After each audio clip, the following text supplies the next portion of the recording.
that that song is so perfect to open up the record because I mean it has sort of it starts to layer, and then when the band starts kicking in after the acoustic guitars, it just starts to hit just this really good pace to it. My mother, oh dear mother, you cannot understand. But yeah, I mean that was the first song. That's the first song we recorded too, right? It's the first song and the last song we recorded. Oh, that's right. It was the first and the last Pancake. Yeah. Yeah. So we ended up doing. I mean that song is just Roving Gambler is basically the title says it all. It's just about a guy that is sort of a traveling salesman type gambler and Bit of a player. Kind of gets involved with a woman and then has a falling out with another gambler and ends up shooting him and ends up in jail. It's fun stuff. Good stuff. I saw him deal from the bottom of the deck. Shot that gambler down. Shot that gambler down. Shot that gambler down. They had different. Remember, they had different places in the song. Oh yeah, we that was one of the ones where we kind of like there were a lot of different lyrics all over the place from different versions, right? And so we kind of had to choose the path that we wanted it to go from all the different options. Yeah. So I think at one point he wound up in Spain instead of Maine. Yeah. The lyric is Maine, and he kept saying Spain. I'm like, I don't know if it was that easy to go to Spain back then. Do you really want to turn this into Spain? It was pretty funny. But that was the first song on the original record, so we started with that one because it just felt right. And then we kind of went out of order, and the album ends up being not the same order, but just the same first song. There'll be a day you want me only, but when I leave, I'll be a long time gone. Yeah, Long Time Gone is probably my favorite song on the record.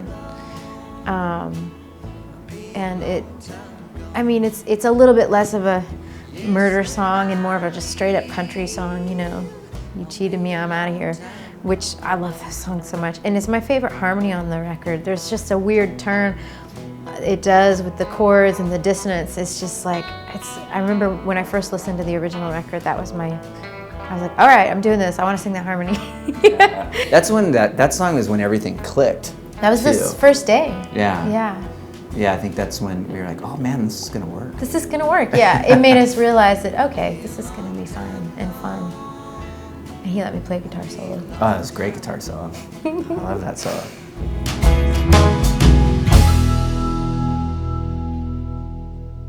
The Lightning Express from the depot so grand and started out on its way. Well, that's one of those songs when you start singing it, you start to dig into what the lyric is, and I mean it's about a little boy that he can't afford the ticket on the train, and then the conductor was going to kick him off, and then all the other passengers got their money together to get him a ticket so he can go see his mother, who was she was dying. Mm-hmm. So yeah, it's like God. Yeah. It's even weird to talk about something like that now because it's just so. I mean, where the heck did those lyrics actually come from? Because obviously, it's a true story somewhere. Don't put me off of this train. The best friend I have in this world, sir, is waiting for me in pain. And yeah, I love the harmony to that. And then we throw a 3-part harmony on top. Yeah, because the Everly Brothers, the two-part close harmony is what makes it so special. But there were a few moments in the record where I was just like, I'm dying to have a third part on this last chorus. But of course, that would kind of take it out of what it was. But on this one song, it made sense. I think I begged you. I was like, can I just be the little boy ghost? I'll be the little boy's ghost. We can put a lot of reverb on it, and so it's like way distant. But it was really fun. It was almost like the third harmony added that little boy's character to the chorus, because the chorus is in his words. So that was fun. I snuck one little third part in. But, you know, the 2-part is so fun. Before God takes her away. It's like those little Disney 45s that you'd have when you were little, and you'd have the book, and then it'd go ding, and then you turn the page. Before God takes her away.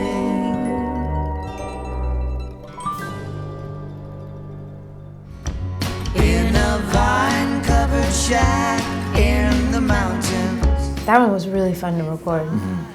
Yeah, that was one of the ones we got to have fun, like more up-tempo, just kind of experimented with like a kind of rockabilly version before we settled on the version we had. Silver-haired daddy of mine. We definitely tried a few different vibes on it, but this one felt the best. Yeah, I think one take was probably a little slower. Yeah, because the whole record is it's a little mellow, and it was finally our opportunity to kind of cook it up a little. Yeah, and it's one of those songs. It's about family. You know, it's one thing I don't think, you know, that we're talking about with the record. There is death, but I think one thing is that, you know, there's sort of talking about like, you know, relatives and stuff like that, and that's when the guy's singing about his father. Yeah, it's nice.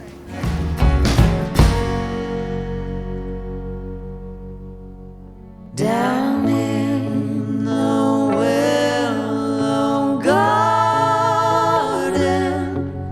where me and my love did meet. That's one of your favorites. That was one of my favorite songs from the original record, and also it was just, I like the way it came out because it's pretty creepy sounding. Yeah. But I love like getting to do that, you know, getting to add that weird lap steel he added, and it sounds really swampy. I like swampy. Yeah.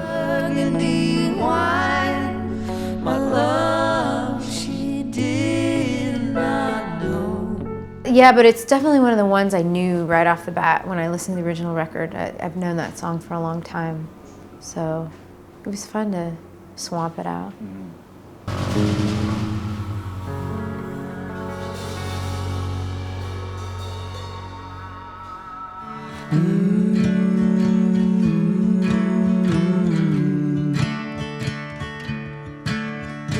Who's gonna shoe your pretty little feet?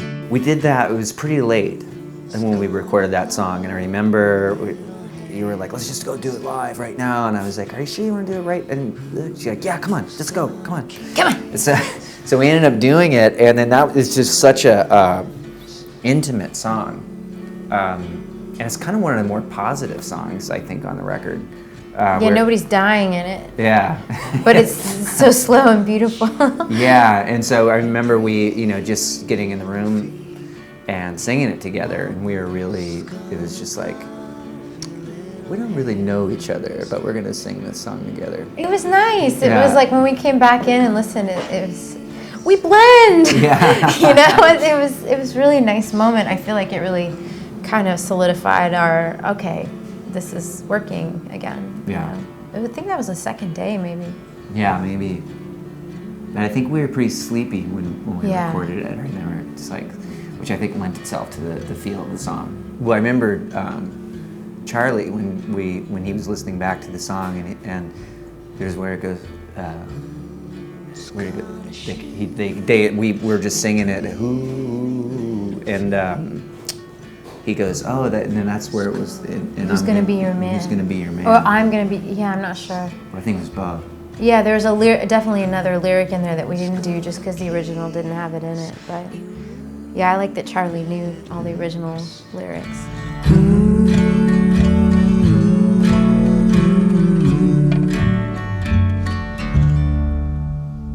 All these many years I've loved you, no one has ever known. That's another one of my favorite. I love that song. Yeah, favorite ones from the original record. because of the weird dissonance in the harmony, and not weird, but that's just so special, that harmony, the chords and the melody and the way the harmonies fit together. I just love it on that song. And I have loved you, oh, so many years.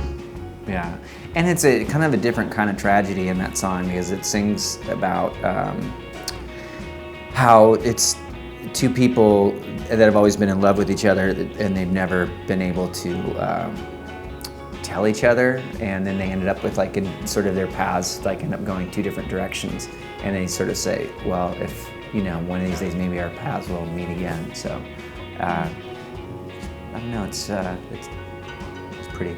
It's pretty, but I like your guitar solo on it too. It's fun. It's like a pretty sad song, but not too sad, so we could have a little fun with it again, you know?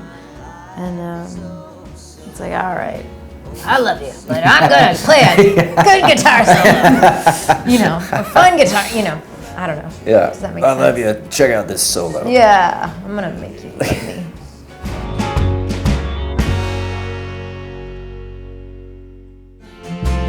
Sweet Willie on his deathbed lay for the love of Barbara Allen. Barbara Allen is a lot more playful, even though it's, you know, there's some death. There's also some more darker takes on it, but it was just fun to have a couple more playful moments with it. Yeah, there's a lot of dark stories on the album, which it's funny because I mean, I remember the first time I listened to the original Everly Brothers album. They just are so sweet and beautiful and angelic sounding in a way, and it took me a couple songs to think, oh, that song's about murder. Yeah. But they sound so nice singing it, you know. I mean, they sound dark too, but it's just, they're so smooth. I didn't realize how much murder was on the album until we went into the studio, but we had fun with that for sure.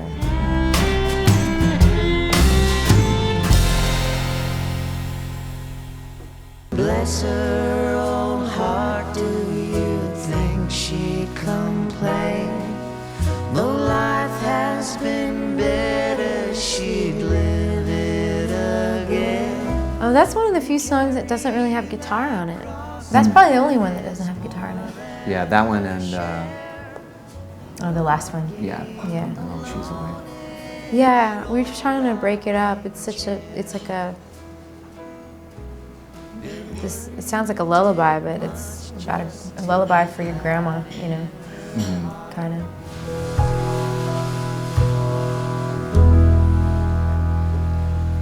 I'm not in your town to stay, and I'll soon be on my way. I'm just here to get my baby out of jail.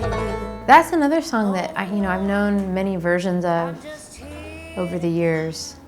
So I had to get those out of my head, but I don't know. We were just trying to break it up. I think at that point in the record we were kind of ready to hear a melody with the harmony coming later.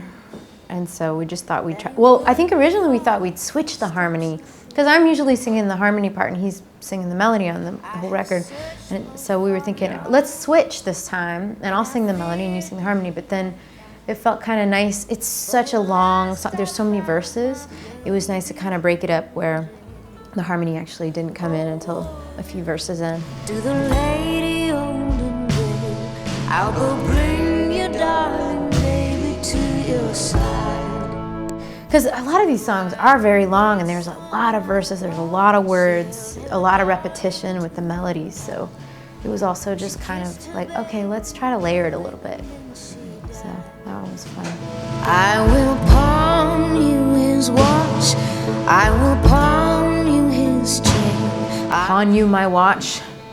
Yeah. Just trying to get her child out of jail, and their father, like what, he drank himself into the snow and got buried in snow. Yeah, it's dark. Yeah, that song's a stunner. I don't know. I love the way that song came out, and you play a little banjo on it. Oh yeah, I played a little banjo on it. That was fun. I'm just here to get my baby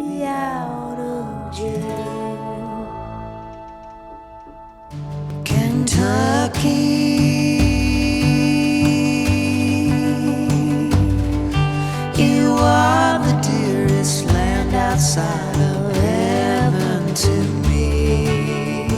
Yeah, Kentucky's is a real sweet one. Yeah. That arrangement for Kentucky kind of blew my mind because I remember, you know, the way the Everlys do it, it sounds very much just like straight kind of country. And then the turn that it took, it just all of a sudden it like turned into this sort of almost like a Latin beat to it or something. Where is Kentucky? Is that in Mexico? Or Yeah, Kentucky, Mexico. Kentucky, Venezuela. Yeah.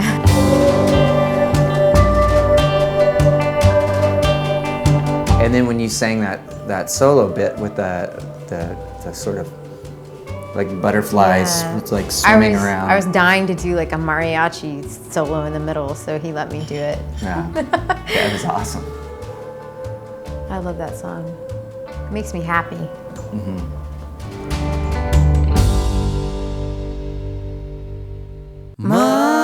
Mother dear, come bathe my forehead. Yeah, that was the last one we recorded, and it's such a dark song, and it's so heavy. I think that's the only song we didn't record in the first session we went in because we kind of forgot that we had one more song to do, and so we did it at the very end on the second session. Yeah, and that song, like, it's such a sort of a great finale to the whole record, because it's just really kind of just a somber moment. But Yeah. And it's the last song on the original record, so we used the first and last song from the original record as our first and last song, but then we mixed up the order in between, I guess. But it makes a good last song. Put my